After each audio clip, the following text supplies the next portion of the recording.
Meghan Markle just got shoved aside at her own comeback dinner. Literally, Emma Grade's elbow came within inches of her face, and the Duchess of Sussex could barely hide her rage. That slow blink, that jaw clench, that frozen smile cracking at the edges. The cameras captured everything, and what they revealed was devastating. This wasn't just any awkward moment. This was Meghan Markle, in the middle of her latest rebrand as a serious entrepreneur, getting literally pushed aside at a table full of powerful women. Emma Grade was animated, passionate, gesturing wildly as she spoke. Her elbow came dangerously close to connecting with Meghan's face. And Meghan? She froze. That signature long blink appeared. Body language experts know exactly what that means. She was losing patience fast. The entire evening was supposed to showcase Meghan's new era, the boss girl phase, the entrepreneurship pivot, the woman who's made it on her own terms, rubbing shoulders with successful businesswomen at Kelly Weasley's stunning home. But instead, what the world witnessed was something far more revealing. Meghan sitting there, visibly uncomfortable, as Emma commanded the attention Meghan clearly expected to hold herself. Here's what makes this moment so explosive. Meghan has spent months crafting this new image. The jam entrepreneur, the lifestyle brand creator, the woman who doesn't need royal titles or Hollywood deals because she's building her own empire. She's been posting constantly, attending events, making sure everyone knows she's still relevant. And at this dinner, at this carefully curated gathering meant to celebrate female empowerment and entrepreneurship, she got upstaged in the most basic way possible. The footage circulated fast. Social media erupted. People watched that moment on repeat, analyzing every micro-expression on Meghan's face. The frustration, the barely hidden annoyance, the realization that she wasn't the center of attention. For someone who's built her entire post-royal career on controlling her narrative and commanding every room she enters, this was more than just an awkward dinner moment. This was a crack in the carefully constructed facade. And here's the thing nobody's talking about. Why was Meghan even there? What's really going on between her and Emma Grade? Why does Emma keep associating with someone who's faced so much public backlash? The answers to those questions reveal something much bigger than one uncomfortable elbow incident. They expose the desperate reality of where Meghan Markle actually stands in Hollywood right now. But before we dive into that mess, we need to talk about what this dinner was really about. Emma Grade's seat at the table dinner wasn't just another Hollywood gathering. This was a carefully orchestrated showcase of female entrepreneurship, hosted at interior designer Kelly Weasley's breathtaking home. The guest list dripped with power players, successful businesswomen, industry insiders, women who've actually built empires from the ground up. And then there was Meghan Markle, desperately trying to fit into a room full of people who've earned their seats at tables like this. The event was pure Instagram gold, which tells you everything you need to know about its real purpose. Every moment documented, every angle photographed, because if it's not on Instagram, did it even happen? Emma made sure her followers saw every second of the evening. The elegant table settings, the powerful conversations, the networking, and yes, Meghan Markle sitting there in her carefully chosen outfit, playing the part of serious entrepreneur. Let's talk about what Meghan was really doing there. She's officially in her boss girl era now, the entrepreneurship age, the LinkedIn influencer phase. After years of failed rebrands, she's landed on this new identity as a self-made businesswoman. Never mind that her jam company hasn't made her millions. Never mind that American Riviera Orchard barely got off the ground. Never mind that every venture she touches seems to crumble. She's determined to convince everyone she's the next big thing in female entrepreneurship. The irony is almost painful. Here's Meghan, sitting at a table with women who've built actual businesses, trying to position herself as one of them. She's got her jam that nobody's buying. She's got brand names she's trying to register. She's got this whole LinkedIn energy she's projecting.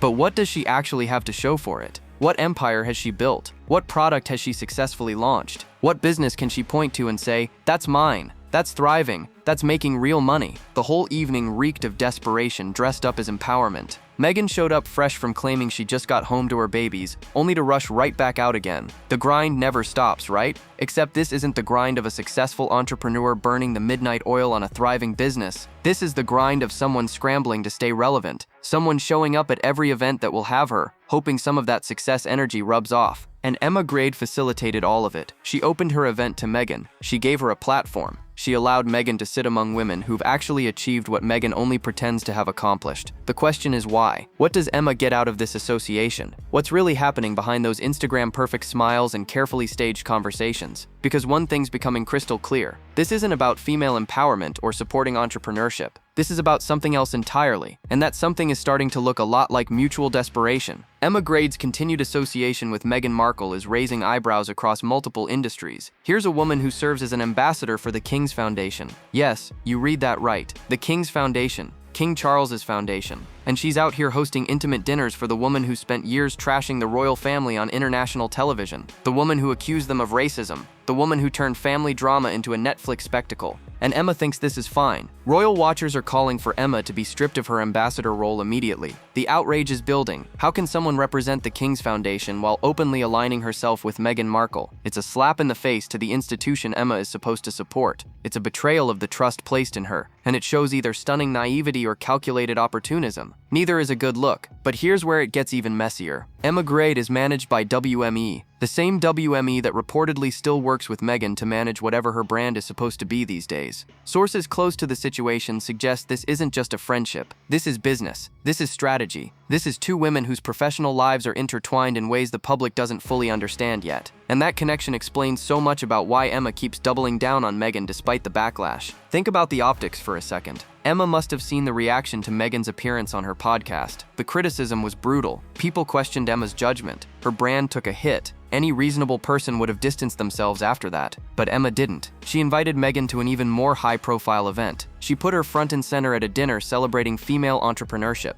She gave Meghan exactly the platform Meghan's been desperate for. That's not loyalty. That's calculation. Industry insiders are whispering about what this really means. Is WME pushing Emma to keep Meghan in the spotlight? Is this part of some larger strategy to rehabilitate Meghan's image by associating her with successful businesswomen? Are they hoping that if Meghan stands next to enough people who've actually built something, the public will forget that she hasn't? The whole thing stinks of manufactured credibility, and the King's Foundation situation just keeps getting worse. People are demanding answers. How can Emma continue in her role while actively promoting someone who's caused so much damage to the royal family? The Commonwealth is watching. The British public is furious. Even people who were neutral on Meghan are starting to question Emma's motives, because at this point, defending this association requires ignoring a mountain of evidence that Meghan Markle is toxic to anyone who gets too close. But Emma Grade isn't backing down. She's posting about the dinner. She's celebrating Meghan's presence. She's making it clear that this relationship isn't going anywhere, which means either Emma knows something the rest of us don't, or she's about to learn a very expensive lesson about the cost of associating with the Sussexes. And judging by that near elbow to Meghan's face, maybe the cracks are already starting to show. Let's talk about the fashion moment nobody saw coming. Meghan Markle showed up to Emma Grade's dinner with her trousers actually hemmed to the correct length. For once, her pants weren't sweeping the floor like some kind of mobile dust mop. The royal rogue community erupted. Congratulations were in order.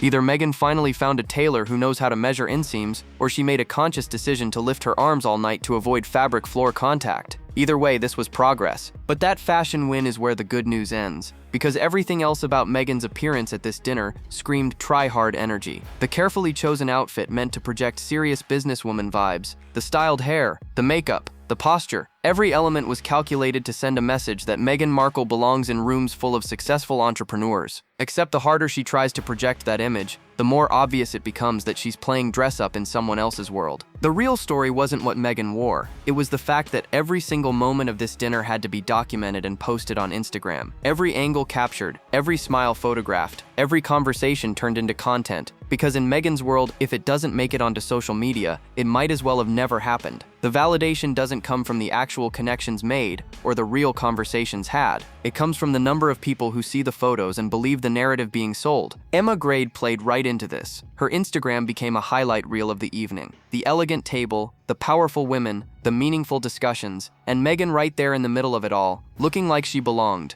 Except she didn't quite belong, did she? Because while everyone else at that table has built actual businesses, launched successful products, and created real wealth, Meghan has a failed jam venture and a string of registered trademarks that haven't turned into anything substantial. The desperation to document everything reveals something deeper. This isn't confidence. This isn't a woman secure in her accomplishments sharing her success with the world. This is someone who needs constant external validation to convince herself and everyone else that she's made it, that she's relevant, that she matters in these circles. The Instagram posts aren't celebration, they're proof of life in an industry that's increasingly losing interest in her. And here's the kicker. While Meghan was busy making sure every angle of her at this dinner made it online, regular people were asking the obvious question: what exactly has she accomplished that earns her a seat at a table celebrating entrepreneurship? Where's the thriving business? Where are the successful product launches? Where's the evidence that she's anything more than someone riding on name recognition and royal adjacent status? The photos look impressive. The reality is far less so. But Meghan doesn't seem to care about that disconnect. She just needs the world to see her sitting at tables with successful women. She needs the association. She needs people to think she's one of them, even if the truth tells a completely different story. Body language experts had a field day analyzing Meghan's behavior throughout Emma Grade's dinner. That long, slow blink when Emma's elbow nearly connected with her face wasn't just a random reaction, it was a tell. A massive glaring signal that Meghan was losing patience fast. Anyone who studied body language knows exactly what that extended eye closure means. It's a self-soothing mechanism, a way to literally shut out a frustrating situation for a split second. And Meghan deployed it right there on camera for everyone to see. But the long blink was just the beginning. Watch the footage in real time and you catch so much more. The tension in Meghan's jaw, the tightness around her eyes, the forced smile that doesn't quite reach her face. She's sitting there trying desperately to look relaxed and engaged, but her body is screaming discomfort. This isn't a woman having fun at a dinner party. This is someone white-knuckling her way through an event she needs to be seen at. The moment Emma started commanding the room's attention, Meghan's entire demeanor shifted. Suddenly she wasn't the center of focus. Someone else was talking. Someone else was passionate and animated. Someone else was getting the energy and interest from everyone at that table, and Meghan clearly didn't know what to do with that. Her face betrayed her frustration, that subtle shift in expression, that barely concealed irritation. She expected to be the star of this show, and instead she was relegated to audience member. Here's what makes this so revealing. Meghan has spent her entire post-royal career carefully controlling how she's perceived. Every interview is scripted, every appearance is staged, every photo is approved. She's built this image of someone who's confident, successful, and totally secure in her new life. But you can't script body language, you can't stage authentic reactions, and when Emma Grade nearly elbowed her in the face mid-conversation, Meghan's mask slipped just enough for everyone to see what's really underneath. The awkward dynamic between Meghan and Emma was impossible to miss. There's Emma, genuinely passionate about whatever she's discussing, fully immersed in the moment, and there's Meghan, sitting beside her, clearly uncomfortable with not being the focal point. The contrast is stark. One woman is authentically engaged, the other is performing engagement while seething internally. It's the difference between someone who belongs in that room and someone who's desperate to convince everyone she does. Social media exploded with analysis of these moments. People replayed the footage over and over, catching every micro-expression. The comments flooded in. Body language channels dissected every frame, and the consensus was unanimous. Meghan Markle was not having a good time at this dinner. She was tolerating it, enduring it, suffering through it for the sake of the photo opportunities and the Instagram posts that would follow, because that's what this whole evening was really about for her. Not genuine connection, not authentic networking, just content, just proof that she still has access to rooms full of successful people, even if her face tells a completely different story about how she actually feels being there. The timeline of Meghan's movements around this dinner tells its own story. She rushed home to Montecito, made a big show of being back with my babies, as she calls them, and then immediately turned around and headed right back out the door for Emma Grade's event. No sooner had she posted about being a devoted mother than she was photographed at Kelly Weasler's home, schmoozing with Hollywood's entrepreneurial elite. The devil works hard, but Meghan Markle works harder. Or at least that's the narrative she's desperately trying to sell. This relentless hustle isn't the mark of a successful entrepreneur building something real. It's the frantic scrambling of someone trying to stay relevant by sheer force of visibility. Show up everywhere. Be seen with everyone. Never let people forget you exist. Because the moment Meghan stops appearing at events, stops getting photographed at dinners, stops forcing herself into every conversation, she knows what happens. Hollywood moves on, the public forgets, and all those carefully constructed plans crumble. The grind she's projecting looks exhausting because it is exhausting, but it's not the productive exhaustion of someone building an empire. It's the desperate exhaustion of someone running on a treadmill that's going nowhere. Meghan bounces from event to event, dinner to dinner, appearance to appearance, and at the end of it all, what has she actually accomplished? What tangible results can she point to? The answer is increasingly nothing. What makes this whirlwind particularly tragic is how transparent it's become. Everyone can see what's happening. The constant movement isn't strength, it's panic. The endless networking isn't confidence, it's desperation. She's out there grinding, hustling, showing up, but none of it is translating into actual success. The jam didn't sell. The Netflix deal ended badly. The Spotify partnership imploded, and now she's reduced to attending other people's dinners, hoping some of their success energy might somehow transfer to her through proximity. The optics of rushing away from her children to attend yet another Hollywood event also aren't great. She trades on being a mother when it's convenient for her image. She'll mention the kids when she needs sympathy or wants to appear relatable, but then she's constantly out the door, constantly at events, constantly chasing the next photo opportunity. Sources close to the situation whisper about how little time she actually spends at home, about how the hustle has become all-consuming, about how the desperation to make anything work has taken over her entire life. And here's the brutal truth. All this grinding isn't paying off. The more events Meghan attends, the more dinners she crashes, the more photos she appears in, the less impressed people seem to be. The novelty has worn off. The royal connection isn't enough anymore. Hollywood has seen through the carefully constructed facade and realized there's nothing substantial underneath. But Meghan can't stop. She can't slow down. Because slowing down means facing the reality that maybe, just maybe, this whole rebrand is doomed from the start. Let's count the rebrands, shall we? Because Meghan Markle's entrepreneurial journey reads less like a success story and more like a desperate woman throwing ideas at the wall hoping something finally sticks. First, there was Sussex Royal, the grand plan to monetize the royal connection, turn their titles into a global brand, and cash in on their proximity to the throne. That dream died fast. The palace shut it down. The Queen said no, and Meghan and Harry were left scrambling for their next move. So they pivoted to Archewell, the foundation that was supposed to be their philanthropic powerhouse, their way of changing the world through charitable work and meaningful impact. Except Archewell never quite took off the way they promised. The big initiatives never materialized. The world-changing programs remained vague concepts rather than concrete realities. And worst of all, there was no money in it. Turns out philanthropy doesn't pay the Montecito mortgage. Who knew? Then came American Riviera Orchard, the lifestyle brand that was going to be Meghan's answer to Gwyneth Paltrow's Goop. She was selling jam. Actual jam. $50 jars of preserves that nobody wanted to buy. The launch was a disaster. The buzz fizzled almost immediately, and Meghan realized that slapping her name on overpriced condiments wasn't going to make her millions. The jam dream died quietly, though Meghan still hasn't officially admitted defeat. Now rumors are swirling about Ocean Pacific, another brand registration, another attempt to create something sellable. Except Ocean Pacific already exists. It's an 80s clothing brand that people actually remember. So either Meghan doesn't do basic trademark research, or she's so desperate for her next venture that she's willing to fight legal battles over brand names. Neither scenario inspires confidence in her business acumen. The pattern is impossible to ignore. Meghan launches something with massive fanfare. She generates buzz through her connections and her name recognition. Everyone talks about it for a few weeks, and then it collapses under the weight of its own hype, because there's no substance behind the marketing. She's trying to build empires on foundation of celebrity rather than actual value, and time after time, it's not working. What particularly telling is how quickly she abandons each failed venture to chase the next one. There's no learning from mistakes, no reflection on what went wrong,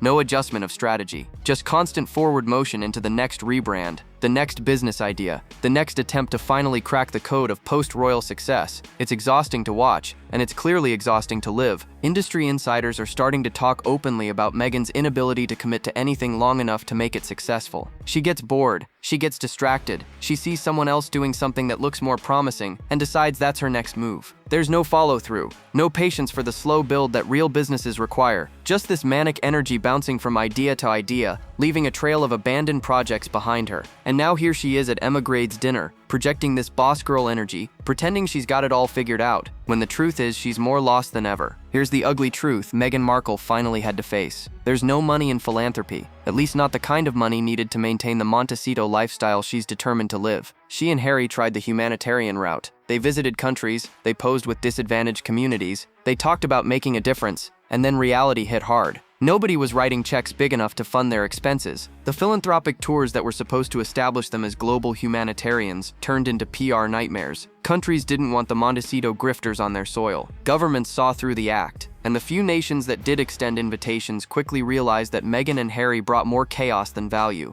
The photo opportunities weren't worth the diplomatic headaches, the humanitarian cosplay wasn't fooling anyone anymore. But the real problem was worse than bad optics. It was the money problem. If any country had been willing to pay significant amounts for Meghan and Harry's appearances, people would have found out instantly. The financial disclosures, the public scrutiny, the immediate accusations of profiting off humanitarian work. It would have destroyed whatever remained of their charitable brand. So they were stuck, traveling the world doing work that generated zero income while their expenses kept climbing. Then the Netflix deal started falling apart. The content wasn't delivering. The viewership numbers were disappointing. The critical reception was brutal. And suddenly Meghan realized that the streaming platform that was supposed to fund their lifestyle for years wasn't going to be the cash cow they'd counted on. The contract was ending. The money was drying up, and panic set in. What now? How do they pay for all of this without the Netflix safety net? That's when the pivot to entrepreneurship became inevitable. For Forget humanitarian work. Forget changing the world. Forget using their platform for good. It was time to make money. Real money. The kind that keeps the mansion staffed and the bills paid. So Meghan dusted off her lifestyle brand dreams and decided she was going to become the next big thing in business. Never mind that she had no experience building successful companies. Never mind that every venture she'd touched had failed. She needed income, and she needed it fast. The desperation explains everything we're seeing now. The constant event appearances, the LinkedIn influencer energy, the boss girl rebrand,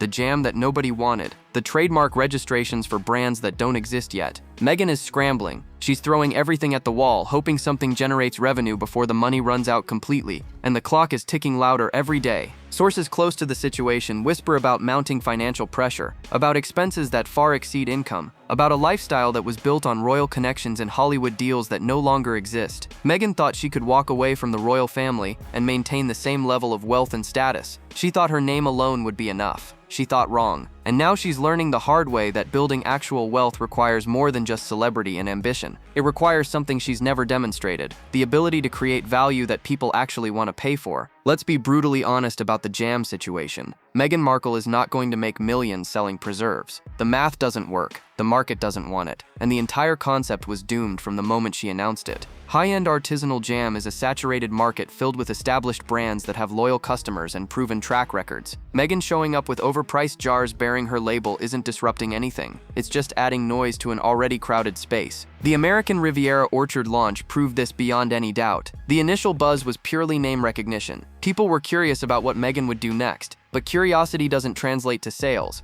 Once the novelty wore off and people saw what she was actually offering, the interest evaporated. Nobody needs $50 jam from someone with zero credibility in the food industry. Nobody trusts Meghan Markle to deliver quality products when she's never delivered quality anything in her post-royal ventures. So she's moving on, again, to whatever this mystery next project is supposed to be. Ocean Pacific or something else entirely. But here's the problem. Meghan still doesn't understand why her ventures keep failing. She thinks it's about branding, about marketing, about getting her name in front of enough people. She thinks if she can just generate enough buzz, attach herself to the right people, appear at the right events, something will finally break through. Except that's not how successful businesses work. You can't build an empire on name recognition alone when your name is increasingly associated with failure. You can't sell products people don't want just because you're famous. You can't create value out of thin air through sheer force of celebrity. Real businesses solve real problems. They meet actual needs. They deliver quality that justifies their price point. Meghan's ventures do none of these things. The disconnect between her humanitarian branding and her money-chasing reality is becoming impossible to ignore. She spent years positioning herself as someone who cares deeply about making the world better, about using her platform for good, about standing up for important causes, and now she's hawking jam and registering trademarks for clothing brands. The hypocrisy is staggering. The shift from saving the world to selling overpriced lifestyle products happened so fast it gave everyone whiplash. Industry insiders are starting to talk openly about what comes next. What happens when this rebrand fails too? What happens when the boss girl era produces the same results as every other era? What happens when Meghan runs out of industries to try and conquer?